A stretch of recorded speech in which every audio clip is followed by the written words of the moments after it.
সামনে আজকে সরষে ইলিশ শেয়ার করছি। এই যে ইলিশ মাছটা একটু ধুয়ে নিয়েছি, এবার একটুখানি নুন দিয়ে দিলাম, এতে নুন দিয়ে দিলাম,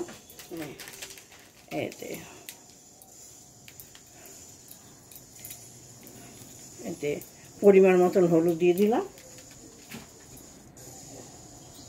এবার কাঁচা তেল দিয়ে দিলাম,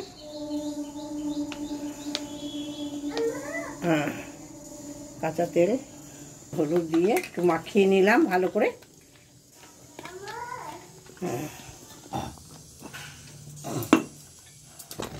এতে সর্ষে, জিরে, আদা, লঙ্কা, কাঁচা লঙ্কা বেটে টমেটো দিয়ে মেখে একবারে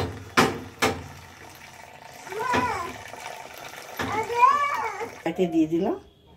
একটু বেশি করেই তেলটা দিলাম। এবার ইলিশ মাছের এই তেলটা গরম হয়ে গেছে, একটু কালো জিরে দিয়ে দিলাম।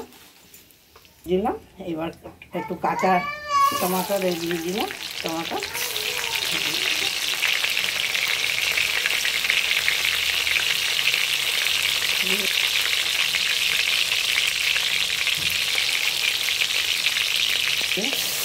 ইলিশ মাছটা দিয়ে দিলাম। এবার আমি এটা চাপা দিয়ে দিলাম, এটা ভাপে হবে। এবার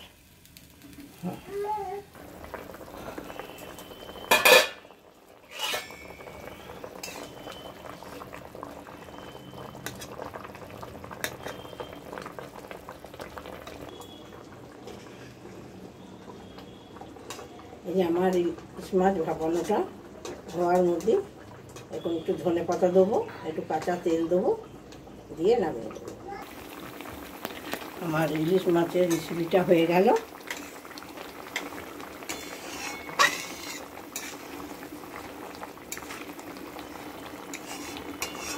ধনে পাতা দিয়ে দিলাম, তারপরে নামাবার আগে একটুখানি কাঁচা তেল দিয়ে দিলাম, গেল।